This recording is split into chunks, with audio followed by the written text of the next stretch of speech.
Nossa casa está respirando. Já havíamos desistido do sonho de ter uma casa há muito tempo.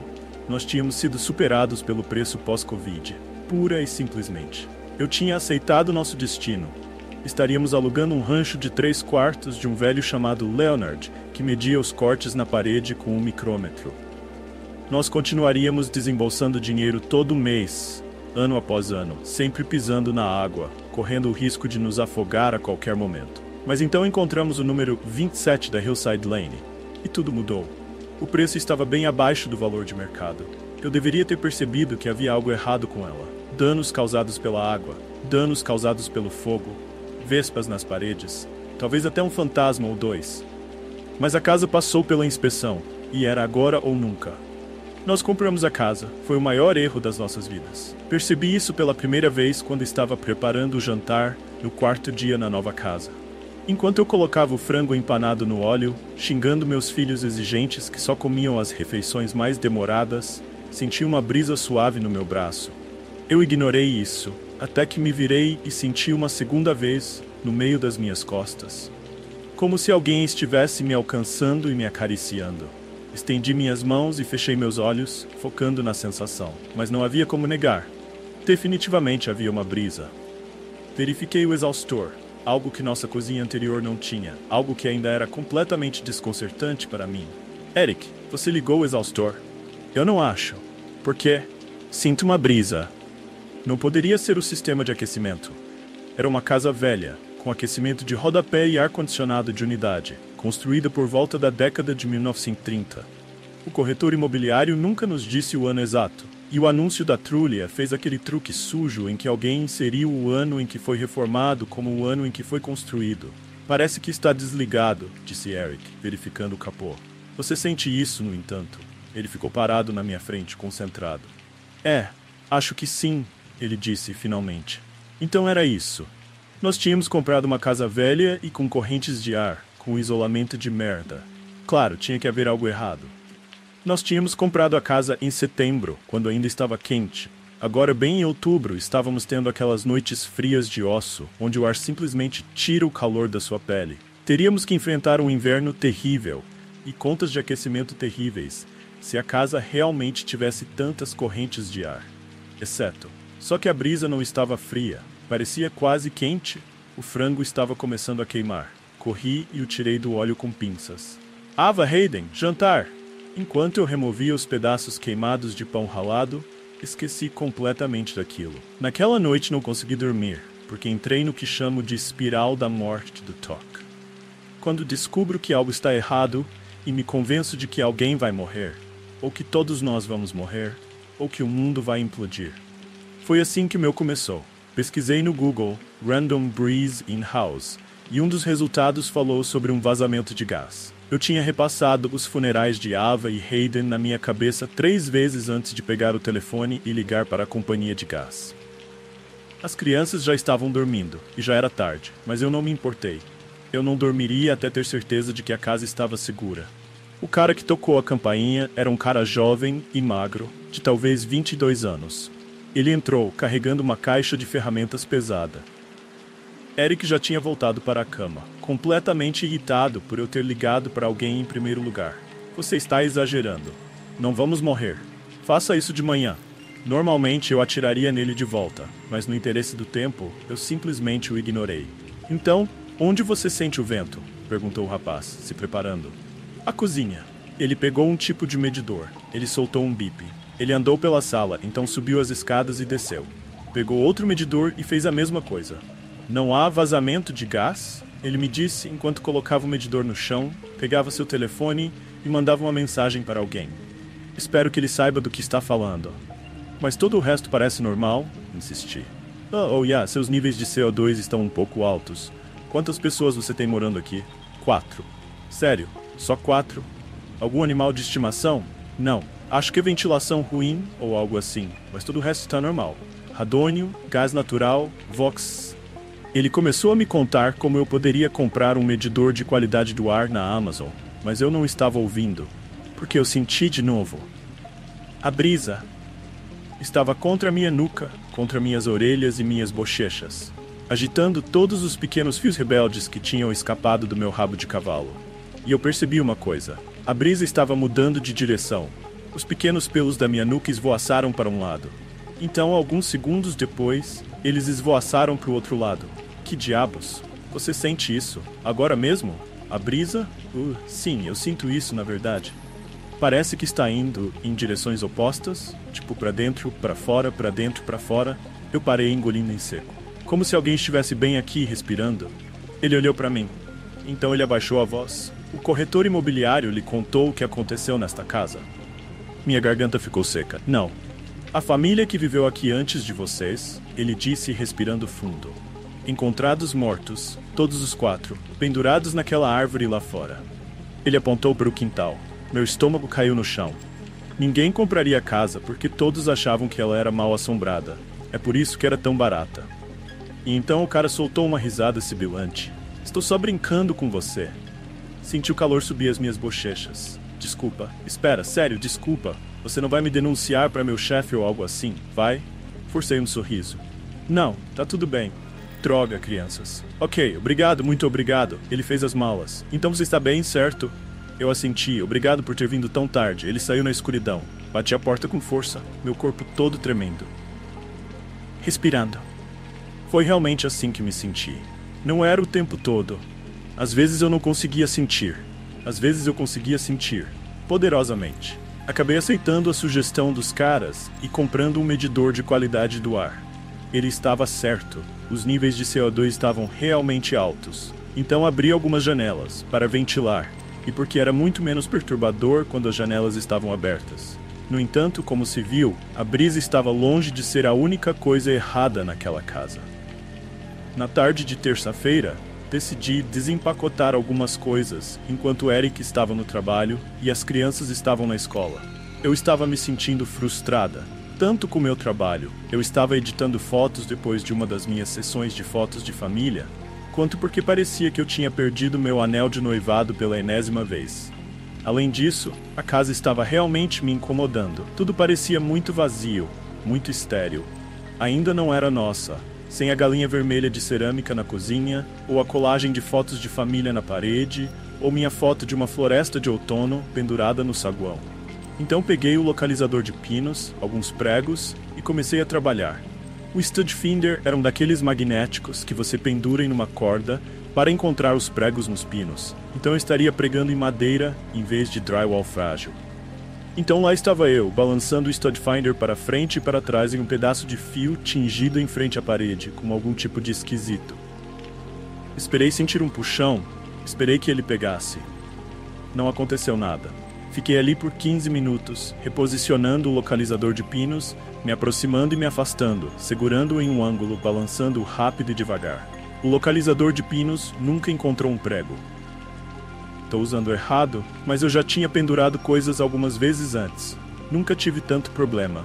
Tentei diferentes cômodos, mas nunca deu em nada. Finalmente desisti. Em vez disso, fui pegar a correspondência antes que as crianças chegassem em casa e tudo virasse um caos. Quando me virei, olhei para a casa. Olhei de verdade. Era uma casa de aparência estranha, isso era verdade. Uma pequena casa vitoriana, com telhas recortadas pintadas de azul claro, com acabamento em branco puro.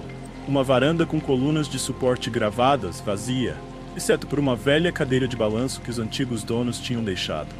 Uma torre no canto oeste, com uma pequena torre que se projetava para o céu azul profundo de setembro. A torre era só uma fachada, mais ou menos. Era só um pequeno vão na sala de estar, quase como uma janela de sacada. Toda a torre, que se estendia mais alto que a altura da casa, era só parte do sótão. As pessoas sempre imaginam algum tipo de torre medieval com escadas em espiral. Eu sei que imaginei, mas não é verdade. Voltei para dentro, vasculhando a correspondência enquanto ia. Mas quando cheguei à porta da frente, parei de repente. Fiquei trancado do lado de fora. Pelo amor de Deus, eu disse baixinho. Tentei abrir a porta mais algumas vezes. Então dei a volta pelos fundos. Mas aquela porta também estava trancada. Suspirei e olhei para a velha casa. Eric não chegaria em casa por algumas horas. Mesmo que ele pudesse sair do trabalho mais cedo, eu não poderia mandar mensagem para ele. Eu não tinha meu telefone. Enquanto andava pela casa pela segunda vez, notei que uma das janelas da sala estava aberta. Claro, eu as deixei abertas para ventilar. Comecei a retirar a tela. O quintal tinha uma leve inclinação para trás, então a abertura era, na verdade, alguns metros mais alta do que uma janela normal do primeiro andar, o que tornaria a entrada um desafio. Coloquei a tela contra a lateral da casa e comecei a me levantar. Fazendo papel de boba, segurei-me com força e me esforcei para balançar uma perna sobre o peitoril da janela. Escorreguei e caí na terra macia e molhada. A dor subiu pelas minhas mãos e joelhos. Eu lentamente me levantei, e enquanto fazia, percebi que havia sangue nas minhas mãos. Eu as cortei de alguma forma quando caí. Derrotado, voltei para a varanda da frente para organizar meus pensamentos. Por capricho, tentei abrir a porta uma última vez, meu sangue manchando a maçaneta de bronze. Desta vez, abriu. Há algo errado com esta casa. As crianças já tinham ido dormir. Eu podia dizer que Eric estava irritado. Ele estava me encarando por causa de um livro de John Grisham, sobrancelhas erguidas. A porta estava trancada, juro. E então, ela foi aberta. Expliquei tudo com detalhes excruciantes, desde a respiração até a porta, passando pela falta de pinos. Eu não sabia como isso influenciava todo o resto. Até contei a ele que, quando fui limpar a maçaneta, meu sangue parecia ter sumido. Simplesmente não fazia sentido. Então, o que você está tentando dizer? A casa é mal assombrada, ou algo assim. Apertei meus lábios. Talvez, ele riu. Ok. O quê? Você não acredita em mim? Acho que talvez o estresse da mudança esteja te afetando.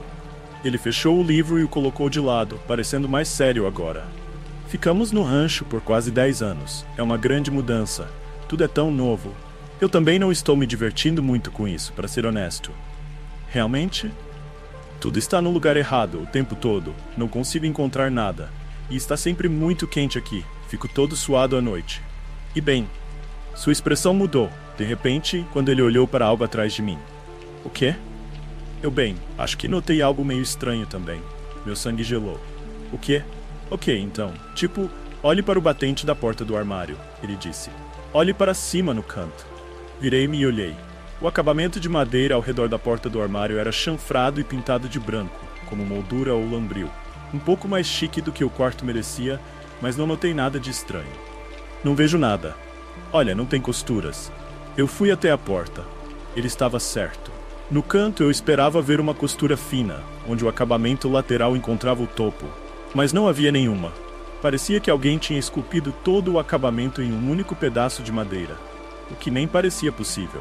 A porta do armário tinha cerca de 7 pés de altura e 3 pés de largura, o que exigiria uma sequoia, basicamente. Talvez seja apenas um artesanato muito bom. Eu chequei cada moldura de janela, cada moldura de porta. Não há emendas em lugar nenhum da casa. Não faz sentido algum. Não é. Meu coração começou a bater forte. Eu me senti desconfortável, de repente com muito calor. Obviamente casas mal assombradas não existem, ele disse rapidamente, como se minha ansiedade pudesse puxá-lo para as profundezas de uma teoria da conspiração que ele não queria seguir. Mas há algo um pouco estranho sobre esta casa. Eu admito isso. Fiquei olhando para o batente da porta, meu coração batendo forte. Algo estava muito errado aqui. Acordei assustado. O relógio de cabeceira marcava 3h43 da manhã. Eu rolei, enrolando os cobertores confortavelmente ao meu redor, tentando voltar a dormir. Foi então que eu vi um baque forte vindo de cima de nós. Cada músculo do meu corpo congelou. Virei-me para Eric, sacudindo. Você ouviu isso? Sussurrei. Ouvir o quê? Algo no sótão?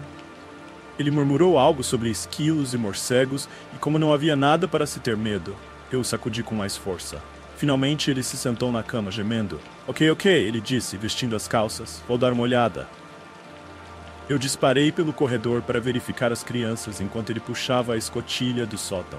Quando voltei, ele já estava na metade do caminho, pés descalços na velha escada dobrável e empenada. Você vê alguma coisa? Eu gritei. Não.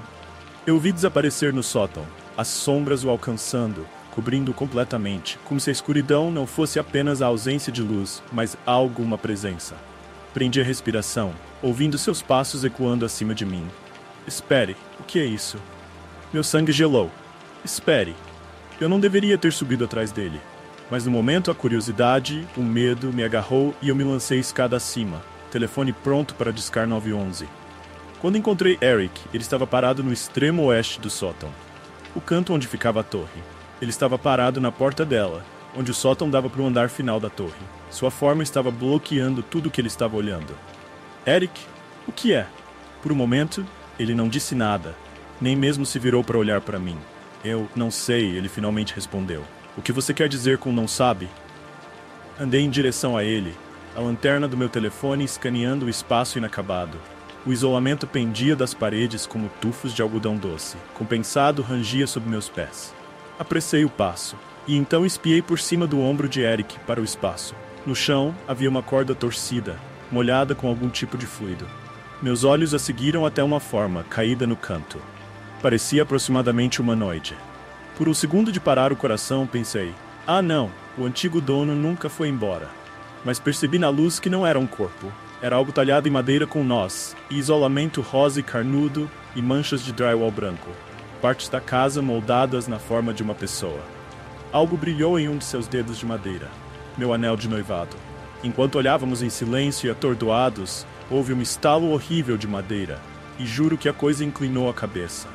Eric e eu corremos pelo sótão, descendo a escada, mas eu podia sentir a madeira se movendo embaixo de mim, se deslocando, se dobrando, tentando me fazer cair. No último degrau, perdi o equilíbrio. Com um grito, eu cambaleei para trás. A dor subiu pelas minhas costas. Minha cabeça parecia estar sendo aberta. Eu me levantei com dificuldade. A dor subiu pela minha perna enquanto eu mancava em direção aos quartos das crianças. Parecia que eu tinha torcido o tornozelo. Eric acordou as crianças e nós saímos correndo de casa.